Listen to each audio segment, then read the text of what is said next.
iba't ibang isyu at mga balita. Karambola sa DWIZ. Tatalakayin, hihimayin at pagtatalunan ang iba't ibang mga isyu. Karambola sa DWIZ. Programang pwede kang mag-good pero now, pwede ka rin mas-crash. At ngayon, narito na ang inyong mga karambulista at ang programang Karambola sa DWIZ.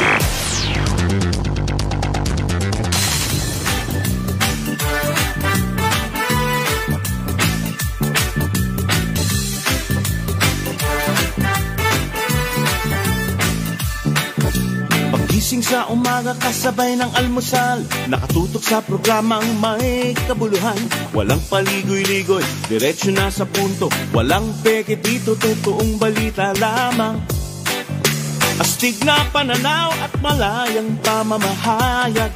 Naguulat, hinihimay ang mga issue. Mga kababayan, ang inyong karambolista, Jonathan De La Cruz at si Conrad Banal. Oh, oh, karambola, karambola sa DWIZ 882.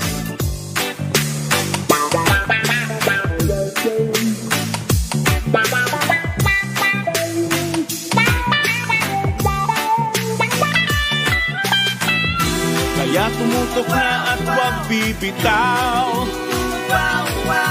Alamin ang nangyayari sa bayan nating mahal. Oh, karambola, karambola, tuwing umaga. Oh, oh, karambola, karambola. Magandang umaga, karambola sa Aliw Channel 23 at DWIZ 882. Ako si Conrad Banal, kasama natin Jonathan De La Cruz, Joel Laksamana. Good morning ngayon, April 15. Sahod pa. April 15? Sahod. Sahod. 15. Mapapanood, mapapakinggan ang karambola sa aming website. I-download DWIZ 882 app. Pang iOS, pang Android, pwede yan. Live tayo sa Facebook, sa YouTube. Follow, like, share, subscribe, comment.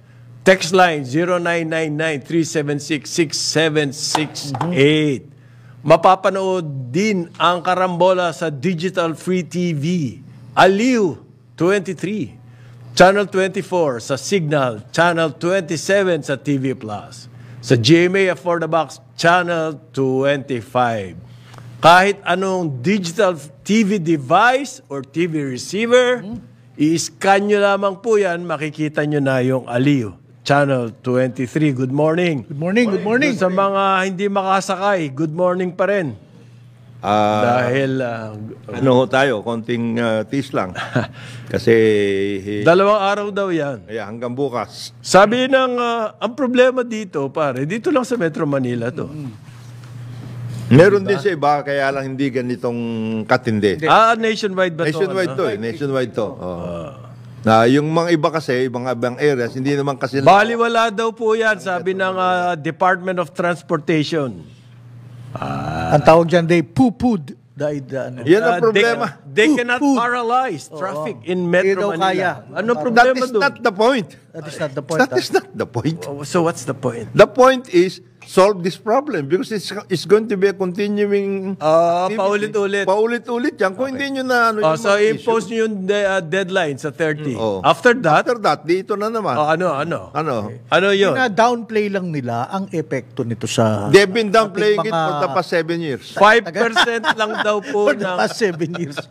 5% lang ng transportation sector yang i-strike, sabi po ng DOTR. Kita mo yan. Downplaying yan, bro. 5% So, hindi raw mapaparalyze dito ang transport system sa buong Pilipinas. That's not the point. That's not the point. That's not the point. 5%. Kahit Solve na ba, that problem. hindi ba paralyze? Yung mga, masasaktan dito. Yung mga apektado dyan. Mga apektado. Papasok sa trabaho, sa eskwela. Ano ba punot dulo nito strike na to? Yung pa rin yung modernization program na hindi hanggang ngayon nagkakaintindihan. Yun ang problema dyan matagal na natin sinasabi, 78% na raw ang nag-comply na operator. in terms of what? Ano yung compliance nila? Kasi hanggang ngayon, Puro figure ang sinasabi nyo dyan pala. Bakit may umaangal pa rin? bakit hanggang ngayon yun ang issue? Pinalalabas nila, matitigas lang ang ulo nito mga umaangal. Ito dapat isipin nila yung issues na nilalabas ng mga ito. There are 3 issues that have to be look into. Matagal na dapat nilang tinignan yan. Aha. Number 1, yung cost of modernization na sinasabi nila. Okay. Kasi ang sinasabi ng mga Hindi kakayanin. unang-una, modernization can take several forms. Okay. It's not as if iisa lang dapat yan. One size fits all. No. Because modernization means yung tungkol sa compliance with Euro standards, etc. Yung ganong klase. And then, syempre yung... Tsaka kung magbo-modernize ka, papalitan mo lang yung jeep, pero jeep pa din. Anong klase modernization? yun. Di ba? Di ba? Sabi mo, jeep, inefficient. Papalitan mo yung mga lumang jeep, ng jeep pa rin. Kagaya niyan, yung... So, what's the... Yung point ng yung nilalabas nila na parang minibus. bus. O ilan na naman nun? Tsaka ganun din ang epekto. Matraffic din. Matraffic din. Eto ngayon, si acting like chairman ng Understand, MMDA. if I may just take the devil's advocate. The transitioning to cleaner technology has to be in the forefront here. They can confirm to address climate crisis. They can confirm. Sabi nila, we can confirm with that. Yung tungkol doon sa clean energy, etc., they can confirm. Okay. It's just the cost. Ang main objection ata, yung pinipilit silang mag-consolidate, maging cooperative at mangutang. Tatlo nga yun. Kumbaga, sa ngayon, hindi, komportable na sila, hindi nila kailangan mangutang Bakit kailangan mangutang? Hindi, yun na nga yun, the cost. Okay sa kanila. 780,000, jeep na halos pareho rin, 2015 ang laman. Versus Madali raw masira, yung bago. It's up to them. Hindi ko alam. Ngayon, 780,000 ang pwedeng i-modernize doon, yung versus 2.8 million, yung bago. Yung bago. Anong gagawin mo doon? Pangalawa, Ang laki ng cost. ang laki ng cost. Tapos Paano pipilitin babayaran ng nyo? utang. Number 2, yung tungkol doon sa prangkisa. Kasi yung mga jeep na ito, na mag-modernize din, 1 or 2 units sila. Kasi ang pinaghirapan nila yan Yung mga ibang prangkisa dyan, galing pa sa lolo nila.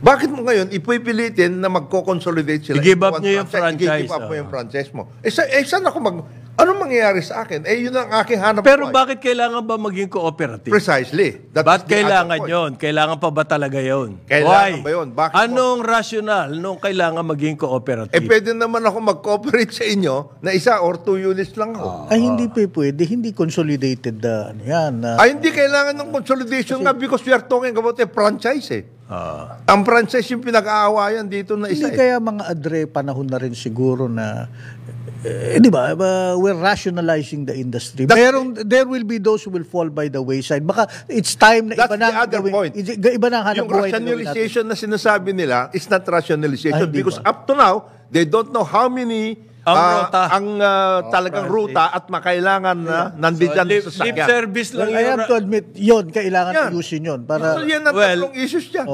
Kaya nga yung modernization po, puro dakdak. In actuality, sa real world, it will not work. It's not Yun working. po ang punto rito. Okay? Eto naman ngayon, dahil sa strike, etong si acting like chairman, Romando Artes ng MMDA, inutusan daw niya ang kanyang mga tauhan. Paghandaan itong strike. Ano pa ba gagawin niya? Siyempre, ikaw naman. Pero kailangan Kita naman. may ginagawa. Kaya magsalita. Kailangan naman may masabi ang MMDA. Ikaw talaga. Pero ang pulis talaga naglabas ng mga sasakyan. Okay? Yung free ride, ang PNP. Yung mga apektuhan daw po, magkakaroon ng free ride from PNP. This is a Metro Manila issue. Kahit anong PNP Sa iba vehicle pong daw. lugar ng Pilipinas, ang issue nila regarding public transport ay sobrang kulang. Kulang na kulang. Sa ibang cities outside Metro Manila like Cagayan, Cebu, traffic is a big problem. Yan. Sa Pangasinan po, yung mga Dagupan na yan, yung Baguio, yung sa Fernando, traffic is a big problem. Ano ang solusyon natin doon, pare? Well, 7 to 4 work schedule magsisimula na raw po. Mga token solution. Doon sa ano, Sa May 2 daw magsisimula na yung 7 to 4. Pag mas inagahan mong alas 7, ibig sabihin, how does it work? Ilan libo lang yun. 1,000 na. hindi, tsaka alas 7. Oo. Anong sasakyan ng mga ano, kung ayaw lumabas yung mga yun, ng alas 7.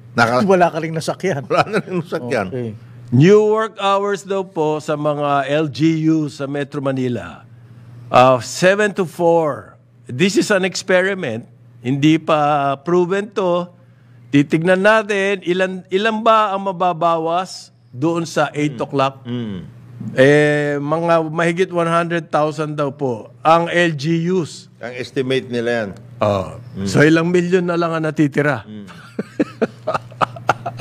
What a solution! Ayan.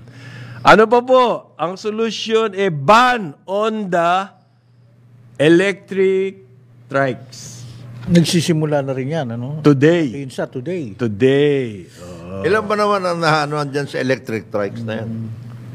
Ilan ang apektado dun? Basta at least meron ginagawa. Ban ng electric trikes, where? In mga Metro main road, Manila daw. Basta. What particular Daming tanong naman nito. Basta ban na nga Oo. Basta main roads. National roads. O yan. kaya nag-aaway dyan sa Pasay halimbawa kasi nga eh. yung mga wala sila lulusutan eh. Pero kailangan nila yung mag-truck. Paano ka tatagos mula sa kabila, di ba? Bawal sa libertad. Paano ka pupunta sa kabila? Specified na po ng MMDA kung saan Sa bawal. Recto Avenue, Ayan. Quirino Avenue, Araneta Avenue, EDSA, Katipunan C5, Metro Manila Expressways, Rojas Boulevard, Taft, Osmeña Highway, South Super Highway, Show Boulevard, Ortigas Avenue, Magsaysay Boulevard. Yan po Magsaysay, yung Aurora.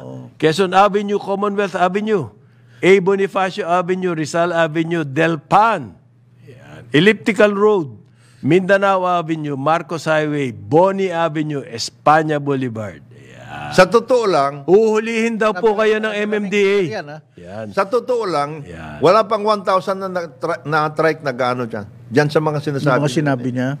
Wala. Wala naman dumadaan doon na Kahit trike. Dumadaan na trike doon sa mga secondary roads. Tumatawid lang doon. Tumatawid lang sila pagpunta dyan sa... Sa kasi bawal ba doon tumawid? Tumatagos nga, yung tatagos lang. yung lilipat lang. Oh, para lilipat. makalipat. Tatawid. Yun nga yung tinatanong nila. Bawal ba yun? Bawal ba yun? Oo. Kailangan pumapel naman itong MMDA na napakadaming bright ideas. Okay. So, again, sorry, pag kunwari ako i-trike, may hanihatid ako mga bata doon sa eskwela, tapos pinara ako nung enforcer, pwede ko sabihin, hindi po ako babaybay dyan sa tatagos lang po ako, pupunta ako sa kabila. Hindi nga klaro yun sa announcement ng MMDA So, kung merong pilosopo na dami niyan, enforcer. Marami yan. Sabi, bawal sa top. Nasa ka ba ngayon? Nasa top. Tapos ka na. Huli ka. Huli ka. Tumatawid ka lang doon. Papunta lang ho ako dito sa galing lang ho ako Hindi ako dito sa babay. Orosa. Papunta ako sa kabila. Hindi ako babaybay sa top. Hindi naman ako mag-ano ng top Nasa top ka Ngayon. Unang-una, nasaan ka? Sa top. Ano ngayon? Nasa top. Saan bawal? Sa top. Bawal ka. Patay ka. The point is, hindi klaro. Ang magigiting nating tagapamahala dyan sa MMDA ay hindi klaro. Ano po yan? Bawal tumawid? Bawal Bumaybay. Bumaybay? Yan. Ano ang bawal? Okay. ito yan. Ito ngayon yan. Aha. Bawal ang ikaw ay naka-e-trike ng 1 kilometro sa Ross Boulevard. Okay. Wala nga ho 1 kilometro. 50 meters lang ho ito. Umikot lang ako. Hindi. Nasaan ka? Di ba Ross Nasa Ross Boulevard ka? ito? Ross Boulevard ito. Isa pa po, sinasabi ng MMDA nung kanilang in-announce itong ban sa e-trikes na ang mga LGU raw kailangan gumawa ng ruta para sa mga e-bike. Ba't pa ninyo ipinaban Bakit nauna yung ban kaysa sa yung paggawa ng ruta? Ng ruta. O paano yun? Ano bang klaseng pag-iisip yan? Sa bagay ngayon po, ang mental health, covered na ng PhilHealth. Covered na ng PhilHealth. Kaya Sa totoo lang. Napunta tayo sa mental health. Okay. Hindi, anong klaseng pag-iisip yun? Ito. Hindi, look, ang kanila Magbaban kami, pero yung LGU, kailangan the maggawa kayo immediate ng ruta. result of taking out vehicles from the road. Kaya yan na nga. Meron ba immediate result? E-trike, ganon. Wala. Paano nyo nasabi na yung mga e-trikes E-trike na yan. are causing traffic? Yan. Meron ba kayong pinag-aralan nyo ba yan? Paano nyo nasabi yung mga jeepney ang causing... Nagtatanong kayong pilosopo Puro pilosopo nandito. Kagaya niyan. Diyan sa Ross Boulevard, di ba meron, Science-based yan. usually yan, di ba meron traffic study? 1 month, halimbawa. Okay. Oo. Total, ganyan din naman ang ginagawa nila dun sa mga joyride, etc. at saka Grab. 1 month. Meron ba silang study doon? Dito sa Ross Boulevard, in the period of 1 month, mga 20 ang e-trike ang everyday. Come to think of it. Okay. Silang nilalabas na gano'n. Yung pong ban sa mga protocol license plates, mga sirena, at siyang mga...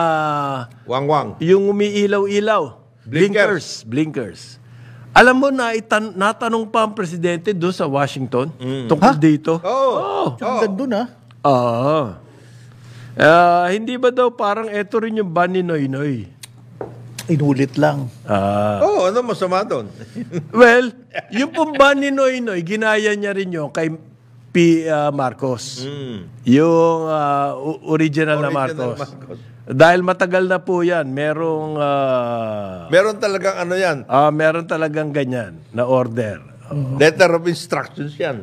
Noon pa yun. So, ginaya lang din yun. So, paano nyo masasabi? At saka, that's beside the point. Kung gayahin. Maganda, halimbawa. But the thing here is, isa lang pong ehemplo yan. Yung pag-ban sa sirens, blinkers, and protocol plates para maging disiplinado ang mga motorista. Well, isa lang po yan sa component ng problem natin sa traffic. Yan, yung education and enforcement. Education kasi hindi naman talaga alam ng mga driver. Ano ang road courtesy and all of that? Yan. May ginagawa po ba ang LTO tungkol dyan? Yung enforcement, MMDA yan. Dito sa Metro Manila, doon sa mga ibang lugar, sa cities, yung kanila pong mga traffic enforcers. Meron ba yan ginagawa education? Matraffic na rin po sa ibang cities, Sobra. Ako, yung sinabi ni paring Jonat, yung sa Imus. Nako, 3 oras ako nahuli ron. Grabe. Siyempre, yung engineering, yung infrastructure, makakasolve yun. Dito sa Manila, wala nang pag-asa yan. Sa totoo lang. Ang infrastructure. Pero sa labas po ng Metro Manila, yan ang malaking bagay. Yan ang ayusin natin ngayon. Yan ang infrastructure. May naririnig ka ba dyan? Puro plano ata vision. Vision. Vision. Mas vision. Kesa plano. Ano lang? Yun ang problema natin sa transport. Mabanggit ko lang saglit. Sorry. Again, science tayo, data. Yan. Tama pala yung sinasabi mo kung Jonat, 98.55% na jeepney unit sa Metro Manila, single ownership. Oo nga. Cooperative, yung traditional, yung the element of cooperative, umaabot lang ng 13.62%. So pipilitin nila ngayon. Corporation 63%. So ang ginagawa natin, pipilitin natin, pipilitin. ikakahon natin talaga. Yung hindi makapasok sa kahon, pasensyahan na lang tayo. Tatanggalin yung prangkisa. Ano na hanap? Kaya mangyayari. 8,000 units single owner. Kaya mangyari niya. Bakit mo? Ang hirap pala yung tatalon ka agad. Employment nila, anong gagawin mo doon sa mga mawawalan ng trabaho na ganon? Kasi ilan lang ba magdadrive doon sa mga cooperative? Number one. Ang number two, anong gagawin mo doon sa mga lupan? Kaya, so the phrase, the often used phrase ng mga, lalo na ng mga galit sa kung sistemang ito, phase out ay tunay. Talagang mape-phase out sila. Pero phase out na walang salo. Anong sasalo? Walang anong sasaluhin mo? net, walang Anong pang sasalo mo doon sa phase out na yun? Wala. Aha. Kasi traditionally, wala naman nagko-cooperative dito eh. So, ganun. Tsaka, what kind of solution is that? Okay. Gusto mong mabago ang mga jeepney. Oo. Hindi ba pwedeng sabihin mo, kayo mga may-ari ng jeepney. Dito kayo. Ito na lang, ito ang mga available na ruta. Oh, yan. Ito ang available, ang ibibigay namin franchise. Pero pwede mo lang sabihin nyo, kung pinag-aralan mo na, yung volume. Yung volume ng mananakay sa isang ruta. Sasabihin mo sa kanila, meeting mo, ito ang mga available na ruta. Yun nasa inyo. Diyan sa ruta nyo, kayo, ganito kayo karami dyan. Sobra na kayo. Humanap kayo na ibang ruta, bibigay. Ngayon, ano yung choice nun? Preference or anything? Voluntary muna. Pag hindi, di bigay mo yung, ganyan po, ibig sabihin namin, hindi yung one size fits all. Ang ginawa nila, mula ngayon, bawal na kayo. Para hindi kayo maging bawal, mag-cooperative kayo at bumili kayo na imported. Napakahusay. Hindi ba? So, ano suspicion ng publiko? Merong kikita doon sa imported. Doon sa program na yan. Kaya po napakalakas ng resistance. Hindi maayos. Ngayon, parang pride of authorship, I don't know, pinagpipilitan. Although marami na nagsasabi na flawed yung programa, pero pinagpipilitan pa rin. Pati ang presidente, sinabi na nadamay na, okay, wala na extension. Okay, kasi noon pa yan, ilang taon na yan. Bakit pinilit-pilit kasi na ganon? Hindi po ba, kung rationalization na sinasabi nyo, dapat maging rational din yung programa. Rationalization, pero yung programa hindi rational. Hindi po makatwiran. Hindi. Pinag-isipan ba? Yung sinasabi natin, bilangin nyo ang mga mananakay muna, estimate, at tapos gumawa kayo. Baka nga hindi kailangan ng jeepney, baka kailangan bus na eh. Minibus nga itsura nung bagong jeepney. Hindi nga minibus, dapat bus. Mismo. Bakit ganun? Hindi magkakasya po dun sa mga daan ng Hindi. Main roads. Yung mga connection. Ang mga jeep po nasa main roads. Yung mga connection, doon mo na ilalagay yung mga jeep. Ayan. Kasi, halimbawa, ito, yung ruta, Pasig hanggang Quiapo. Ilan jeep yun? Diyan na magwo-workout na yan. Bakit kailangan jeep? Palitan mo rin ng jeep. Oo. Ba't hindi mo palitan ng motorcycle taxi? Bakit kailangan jeep pa hindi pwedeng sumabit at kalong. Hindi ka. Bus. Bus na nga. So, Hindi pwede ba ka mas sumabit komportable ang bus? Dahil po ang jeepney, sa totoo lang, hindi engineered dyan for safety. Hindi. Wala po Or even comfort actually. Kami mga senior citizen, hirap na sumakay na. Kaya yung mga jeep na yan, kasi may wala nga connectivity. Di ba yung mga manggagaling ka halimbawa sa dito, manggagaling ka sa dito sa Ilog. Bagong Ilog. Wala ka masasakyan para pumunta ka doon sa main road. Totoo yan. Ba't hindi mo ganunin niya? Yun na, ang ruta ninyo, Bagong Ilog hanggang Show. Yun na. Ba't sa ikot na kayo doon? Okay. Wala pong public transport sa C5. Yun. Anong rational dyan? Meron ba rational ang LTFRB dyan? Bakit walang public transport ang C5? Kailangan pumunta pa kung saan-saan, maghahanap ka. Okay. Wala. Kapag meron kang pupunta sa C5, wala kang ano. Tapos ka. Wala. Kundi mag-taxi or mag-motorcycle. kung gusto nyo ng rational ng baguhin yan, pagandahin ang transport system, bakit pinagdidiskitahan nyo yung jeepney? Tama din yung punto ni Larry doon. Na sinasabi niya, matagal na daw kumita yung mga operator na yan. But that's beside the point. Oo. Totoo yun. Matagal na silang kumita, pero umaangal sila ngayon Saan sila dahil pupunta hindi nga? makatwiran. Yung ginagawang rationalization. Hindi, babalikan ka ng mga babalikan ka ng mga yan ng mga operator. Lalo na yung mga binana nila yung prangkisa nila sa lolo nila. Halimbawa lang, sasabihin nila, bakit ito ba mga oligarchs na ito? Hindi ba matagal na rin kumikita itong mga ito? Bakit yan mga ganyan ang sasabihin mo sa akin? Gaganunin ka niyan Bakit daw mas marami na ang nag-consolidate kung yung pangit ang idea ng jeepney modernization? Saan yun nag-consolidate? Yan po ang claim ng NTFRB. Marami na raw nag-consolidate. Oh. Okay? Iyan lang ang claim nila. Wala po silang pinakikita na studies or whatever. Ito na, ganito na. Basta sinasabi nila, lahat nag-consolidate. Okay. Kung 78% ang nag-consolidate. That's not true. Hindi, ganito, pare. Pagpalagay na natin 78, saan yung consolidation na yun? Bakit nagta-traffic pa rin nandiyan? Bakit nandiyan pa rin yan? Di ba? Akala ko bang that will solve the 78%. traffic? 78%. Marami na pala nag-consolidate. Bakit Nasaan yung grabe mga- pa rin ang traffic? Yeah. Hindi not true No. na 78% na nag-consolidate. Consolidate. Hindi po totoo yan. Hindi totoo yan. Kasi I dared the LTFRB To show us. To show us. Yes. Saan yun?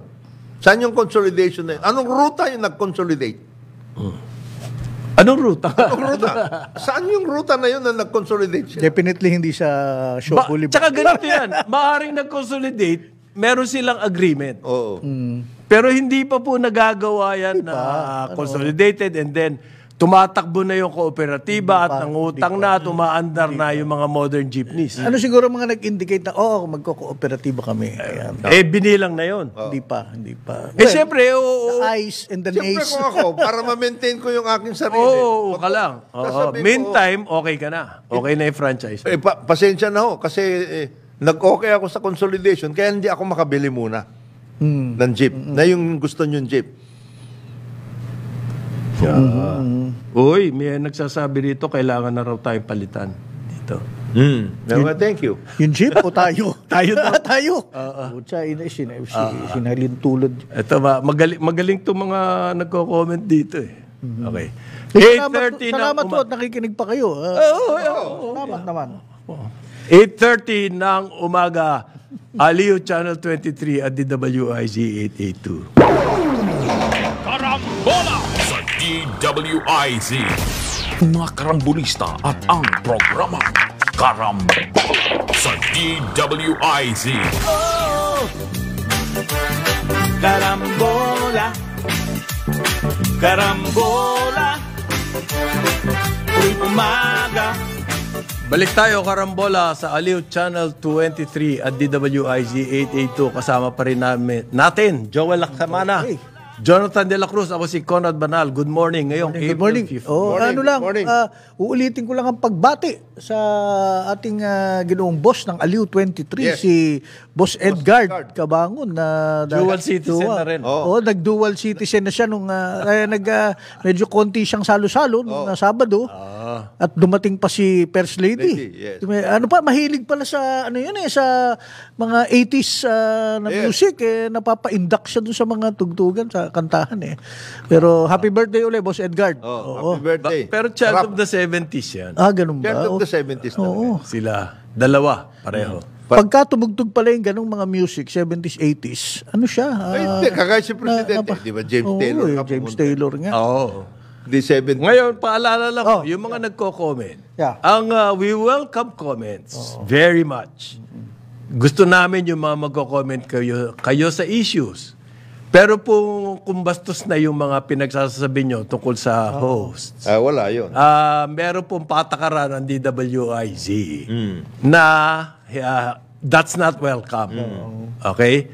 Pasensya na kayo kung hindi kayo kikita.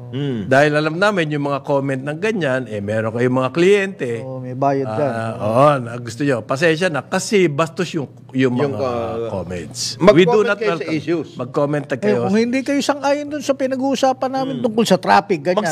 Magsalita kayo ng ano. Tama yung may isa nagsabi, puro kayo batikos. Wala. Okay lang. Yun naman.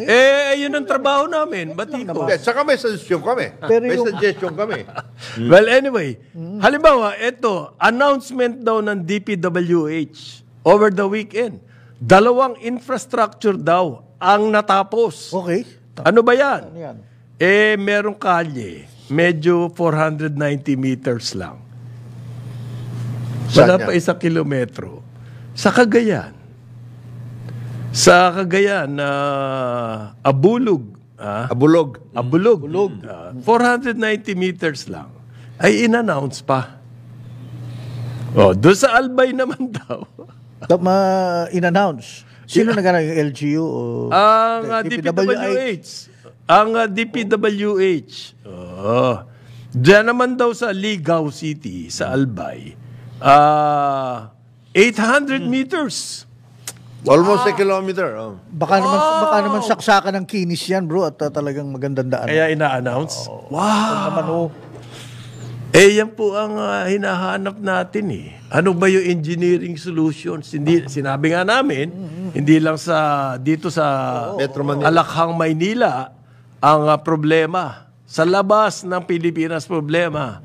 Magpunta ka doon sa mga ibang lugar, halimbawa, walang public transport. Kaya dapat may nag-aabang doon pagdadaan na yung bus. Paparahin yung bus. Teka muna, naliligo pa. Naliligo pa yung sasakay. Kailangan tayang ka. Ganong ka Hirap. Ganong ka kulang. Wala pong regular. Ba't hindi yan ang tignan muna? Ba't hindi yan tignan? Kaya yung mga tao sa labas, mas gusto nila sa Metro Manila, Puntahan sila rito. puntahan sila rito dahil napakahirap ng buhay nila doon. Ba't hindi natin pagandahin Ang buhay yung transportation doon? Kasi malaking tulong ng transportation pag nasa labas, pag out of Metro Manila ka, marami kang pwedeng puntahan, matatrabaho. Kagaya ngayon, yung sinasabi nila, maraming construction activities all over the country. Okay. Paano pupunta yung mga construction workers doon kung wala sila naman sa masasakyan? Wala namang in some areas, wala naman yung mga skilled workers, karamihan doon. Wala. Okay. Meron po, yung mga interesado rito, yung binigkas ng dating Pangulong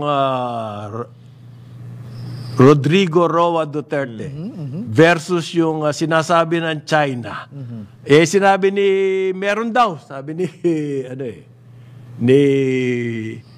dating Presidenteng Duterte. Meron. Sabi naman ng China, wala. Wala po tayong, dyan. His word against the former president's word.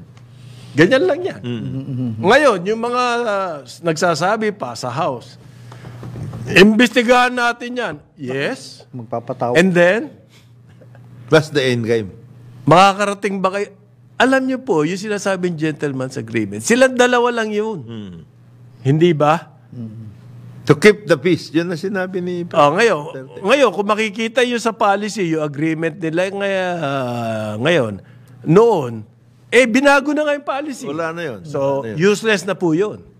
Sa China, ganun din. Kung may agreement, tinalikuran na ng China yung agreement na yun. Wala na yan. Useless. Yan po mga ganyan gentleman's agreement sa mga Heads of state. heads of state. States. Between states. It doesn't fly. Your word against my word. Hindi po. Halimbawa, nag-usap ang presidente ng Russia at saka si Biden. Nagkaroon sila ng usapan. Makikita nyo po yung pinag-usapan na yun sa policies kung mangyayari. Minomonitor ng bawat isa. Kung hindi ka tumutuloy, kung hindi ka sumusunod sa agreement natin, babaguhin ko yung policy ko. It's an expression sa'yo. No? In the case of Russia and Ukraine, for example, nung panahon ni President Bush hanggang kay Trump, ang usapan, o wag ninyong papalawakin ang NATO. Huwag kayong pumunta dito sa aming border. Yan ang sinabi nila. Itong Ukraine, wag ninyong gagawin na member ito ng NATO. Kasi At bibigyan nyo ng bibigyan misa. nyo Ang sinasabi ni Putin, kasi nakailang presidente sa US na siya, wag lang nyo lang palalakihin ng NATO. Okay tayo. yun na. Hindi. Hindi Yun na. Yun ang gentleman's agreement. Yun ang gentleman's agreement. nag-workout sila. Hindi po nasunod. Paano? Meron bang binding yun? Wala. Away na. So ngayon, etong House, gusto nila, imbestigahan pa daw yan. Wag na. Para saan? At can you arrive at the truth? Wala. Silang dalawa nga lang daw na nag-uusap doon. And then, It doesn't matter. Saka sinabi na ni President BBM, itong mga ganito na mga agreement nito, as long as it will involve the sovereignty, territory, hindi namin papayagan yan. Di tapos na. Well, that's it. Hindi, merong mga, kung ganun, may mga galawan within sa ating legislatura na tirahin pa rin ng dating Pangulo. Wag na. At ito ba'y merong koneksyon sa BP? Politics. Yun ang sinasabi. Speculative na yun. Speculative din yun. Wag na natin. Pero yung House, kapag ginawa nyo yan, nagkaroon pa yun ng investigasyon. Lalo pang ganun. Lalaki po yung issue na yan at hindi natin alam kung saan papunta yan. Baka kayo malatayan dyan. As it is nga, may mga Baka kayo malatayan. kine-claim ng mga supporter ng dati nating Pangulo na sinasabotahe daw ang kanilang rally sa Davao. Claim. Yung mga claim. Claims yun, na nag-brown out. Pwede ba ulitin ko yung Okta research? Nag-brown out. Yung Okta research po, halos kalahati ng Pilipino, they do not care. Wala silang pakialam sa totoo. Tungkol dyan sa Marcos Duterte politics na yan. Okay. Yan kasi Marcos Duterte, extension po yan nung Sara versus Martin. Kaya wag na.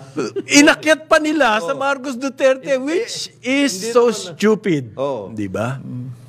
Hindi naman nangyayari yun. Sabi po ng presidente ngayon, si Duterte is not a political rival. Why? Sabi po niya yan. Yes. Kailan lang, di ba? Yes. Over the weekend, sinabi niya. Hindi. Bakit nyo ginagawa kami magkalaban? Hindi naman siya. Paano ko siya magiging Yung political mga iba nga, rival? over the weekend, pilit, may video na hindi daw pinansin ni BP Sara si President BBM sa isang event. Sabi ko, pinutol nyo yung video, in-edit nyo. Nagpansinan na sila kanina. Siyempre, paalis na siya. Yun ang pinost sa Facebook. Gumagawa ng Ba yan? Maraming gumagawa ng ganon. Kasi gusto, ang tawag Isnaban na doon, daw, isnaban. No? ang tawag nga doon, yung mga sulsol. Oo. Hindi, meron kasing paid group Ayun. na kailangan banatan yung Marcos administration. On both Kung sides. saan galing yun, hindi natin alam. Both sides. Hindi natin alam kung sino nag-finance. Kung sino. In the meantime, ba't di natin asikasuhin ang ating mga problema talaga? Layo sa... Ang layo niyan eh. Ako pinakikinggan ko si paring Bisoy. Doon sa amin, sa palengke sa may Better Living. Hanggat yung bigas pa rin daw, masama ang presyo nila. Hindi kumikita. Matagal na sinabi ni BBM. Over the weekend, inulit niya. Hindi naman kami magkalaban. Ano yun? Bakit niyo kami binagawa magkalaban? Okay. Iniiwan kang caretaker eh. Ang sinasabi po ngayon ng mga think tanks, yan daw pagbili ng NFA ng mataas na presyo ng palay, malamang yan, makakadagdag sa inflation. Okay? Pero ganito po yung... Yes and no yan. Opinion namin dyan. So, ang nakakadagdag sa inflation kapag kikita yung farmers. Ganun ba yun? Makakadagdag sa inflation, therefore problem yan. Pero kung ang makakadagdag sa inflation yung importasyon natin na napakamahal na bigas, na napakamahal ng logistics, hindi... Nakakadagdag? Hindi, tsaka okay lang. Hindi daw nakadagdag sa inflation yun.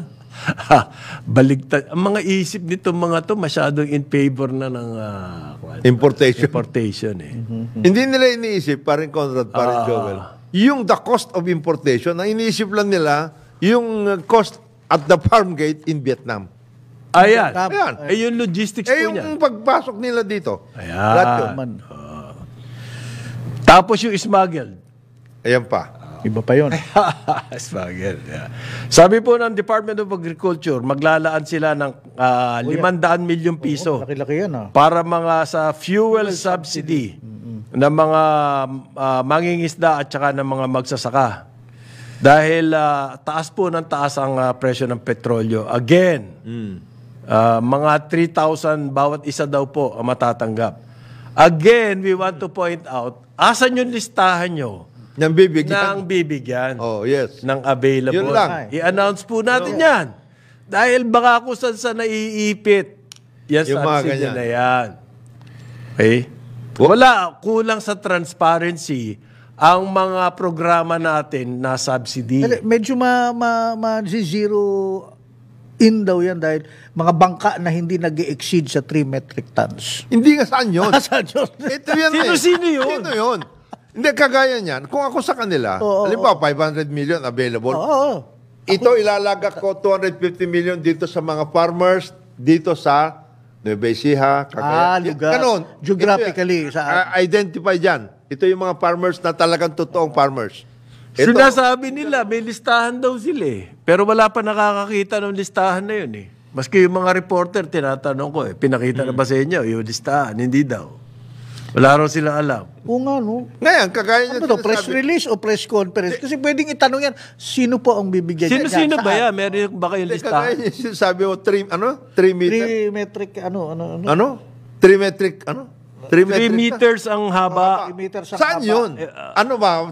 Mangingisda ba ng Sambales yan? Zamboanga del Norte? Saan ba yung mga yan? Oo. 3 metric tons pala ang 3 metric capacity. tons. 3 metric tons. Kasi ganito yan. Hindi raw lalagpas ng 3 metric tons. Saan Ay, sila? yung bigat yan, okay. Saan sila? Kasi ganito. Huwag mong paapaasahin ang mga farmers. Yun na nga, magbabasa nito. Ay, Bibigyan okay na. tayo, Meron ayos. kami. Ayos. Okay. Farmer ka ng farmer ka ng tawi-tawi. Sige nga. Patay ka, wala ka Meron doon. pa. Alam ka naman di ka gumagamit ng fuel. Yun nga Yun ang sinasabi. Pati yung 4-piece, yan listahan na yan, ang lagi nila sinasabi, nagtatanggal sila. Pero sino yung mga nadadagdag? Okay? Kulang na kulang. Yan po ang criticism ng Asian Development Bank. The data. Nung gumawa sila ng pag-aaral tungkol sa mga subsidies natin, sinasabi nila kulang sa transparency. Kasi walang data. Wala silang mahanap na data. Ayan. Parang LTFRB rin pala. no? Pero wag ka daw mag-alala, Jonat. Na-press Ang Department of Agriculture is now finalizing the guidelines. So, yan naman pala. Yan. Yan Yan naman pala naman May finalization ng Finalize nyo guidelines. muna bago kayo mag-press release. Mabilis. Wala pa palang guidelines eh. Upak kayo ng upak dyan eh. Di ba? Pinaasan nyo na lahat ng farmers at saka fisher folks. Patay tayo. Yan ang sinasabi. Kulang na kulang sa transparency. Parang yun yung nangyari doon sa is oil spill. Okay na.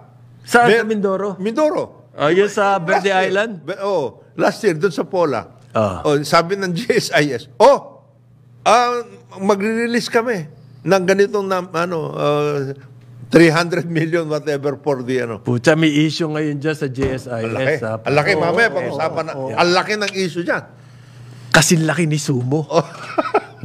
Hindi, baka malaki pa si Sumo. Hindi. Mahirap talunin. Mahirap talunin nyo. Mahirap talunin. Pero padagdag siya ng padagdag ng problema niya eh. Binabaon ang Binabaon sarili. na siya. Okay, sabi po ng DA din, tungkol sa pagkain ha. Alam naman natin, yan ang ating number one, yung pagkain. Tatanggalin na raw po yung ban sa importation ng manok galing sa Belgium and France. Okay. Wala na raw kasing bird flu magmula noong Pebrero dyan. Okay, nag-release na po ng memorandum. Malakas ba importation natin from Belgium? Yun ang gusto. Yun ang Another gusto ko rin data malaman. problem. Ano impact ba nito? Ano ba yung mga ganyan? At saka France? Anong ini-import natin Oo doon? nga Ang alam ko malakas sa importation natin, yung nire-repack. Yes. Oo. At saka yung mga parts. Yung pong manok. Hindi buong... Hindi buong manok. Hindi buong Pag galing doon sa ibang bayan, nakabalot po yan. At yung balot na yun, may nakalagay, best before. Oo. Kumbaga, expired. Palapit na sa expiration. Expired. Tatagal yung balot na yun, papalitan ng bagong local na balot. Maganda ang balot nun. Parang fresh ngayon. Parang press. Yun ang alam ko dyan. Mahilig tayo sa rebagging, mga ganyan, Pero ito ba, malakas ba impact nitong... France at saka Belgium. sa dami-dami po ng iniisip ng Pilipino tungkol sa pagkain, ang release is fuel subsidy, ban, ang DPWH, 400 meters na tapos na kalsada, ina-announce. Yeah. Ba't hindi? Wala ba tayo? Puro private sector kasi gumagawa ngayon ng malalaking kalsada eh. Parang kulang na kulang ata tayo sa inspirasyon. Kaya tuloy sinasabi po ng survey ng BSP, bumabagsak daw ang confidence, consumer confidence sa Pilipinas. Okay? Yan ang sabi ng BSP, ng Bangko Sentral ng Pilipinas. Filipino consumers, pessimistic pa rin. Although less pessimistic in first quarter. Less pessimistic, pero pessimistic pa rin. Alam niyo po, ang Philippine economy, ang nagdadala dyan, hulaan mo, consumption. Yes. We are a consumption-driven economy. Kung yung consumers, ganun ka pessimistic pa din. Kasi may contraction pa po yung confidence index. Pababa ng pababa. Noong una, 19% ang binaba ng confidence index. Matindi yun.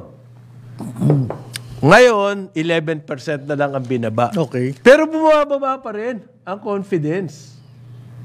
Hindi pa po tayo nakaka-recover doon sa masamang outlook. Kumbaga noon, Kumbaga noon madilim. Ngayon medyo mas madilim pa rin, pero mayroong konting liwanag. May siguro isang patak. Yan. Ano po daw ang saan daw galing yan? It's all about the inflation. At saka yung kasi hindi raw nila inaasahan na tataas ang kanilang kita. Okay. Pati yung mga employment. At saka yung inflation. Yan po yung dahilan ng consumer confidence. Mahirap yung ganyan. Kung hindi tataas ang kanilang kita, so... Tapos may inflation. Ang tao tuloy, ang pag-iisip niya, yung mga taga-subaybay natin, huwag masyadong magaslaw, malaw. Pag ginawa mo yun, yung epekto niya sa spending naman, apektado. Hindi, matumal. Okay. Malakas lang dyan tuloy si Diwata at ang kanyang parisan. Hindi, dahil 100 pesos, meron ka ng lempo. Actually, papunta doon. Papunta doon ng mga ang tapos spending. Soft drink, Papunta doon ng spending. Sana ako maisip ni Diwata. Paano niyang maging delivery yan? 100? Yun na nga, walang delivery. Hindi, kasi ang mahal doon sa delivery, yung bayad, mahigit doble na yan pag deliver. Magdodobling 100 pesos. Ang problema, ilan lang naman makakakain sa kanya doon. Okay? Mas maganda siya. Maliban kung ang DA ay sasabihin nila kay Diwata, Diwata, yung formula ganito, gagawan ka natin ng Diwata 1, 2, 3, 4, 5 dito sa iba-ibang lugar kung saan maraming manggagawa. Halimbawa, construction, companies. Pero ang construction kasi may mga tumatabo na dyan eh. Sa totoo lang. Meron yung na rin. pobrera. Meron na sila doon. Drop off lang yun eh. Oo, nakikita ko nga.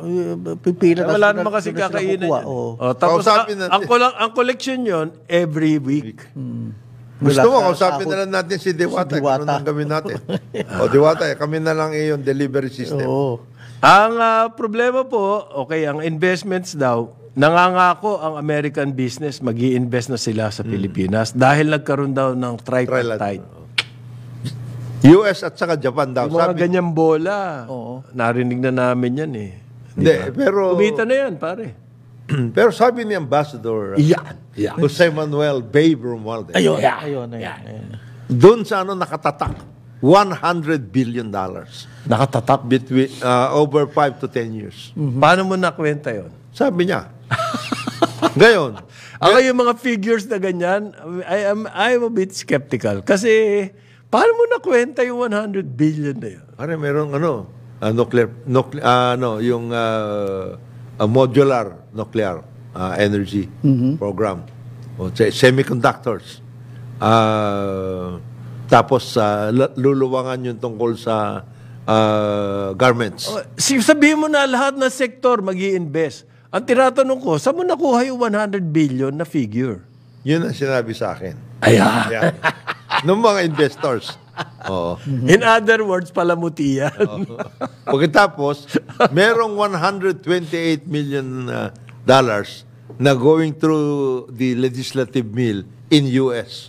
Para daw sa EDCA. Para sa EDCA. Wow, laki. Laki naman nun. Ngayon, ang sinasabi ko, Sinabi na ni Biden, yun daw, any incident in West Philippine Sea will trigger the mutual defense. Ironclad yan, no? Yeah. Okay. Really? How? How will that? Halimbawa, inatake ang Philippine vessel ng gray. Yun nga, very far-fetched yung sinasabi niya kasi walang gray vessels dyan na China eh. So, paano, marami pong technicality yun. Kumbaga, yung assurance na yun, it's all lip service. The real thing here, malalaman po natin kung bibigyan tayo ng US ng concrete na mga gamit so we can defend ourselves. Kung aasa tayo dyan sa mutual defense na yan, parang yun nangyari no Second World War. Asa tayo na hindi darating. Pero sabi ng Malacanang, nung Sabado, Sabi lang yun.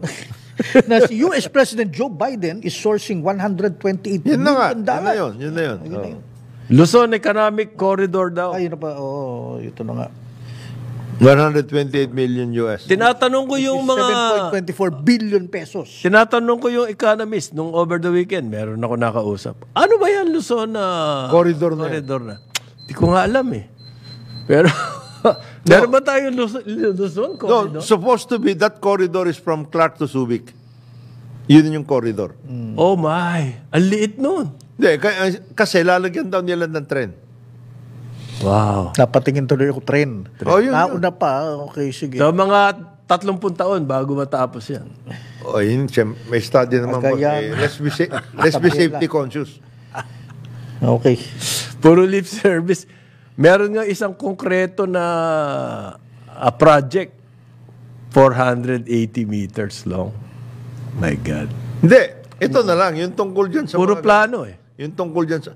Bakit hindi yun na lang i-implement yung pinag-usapan tungkol dun sa takeover ng Hanjin yun? Sa Subic. Ayun. Severus yun. That's a US company. Hindi pwedeng maka-resume yung Hanjin dahil gumagawa na yung Singapore eh. Pinasok na nila yung ship repair. Oo. Okay. 9:01 ng umaga, Aliw Channel 23 at DWIC 882. Karambola sa DWIZ.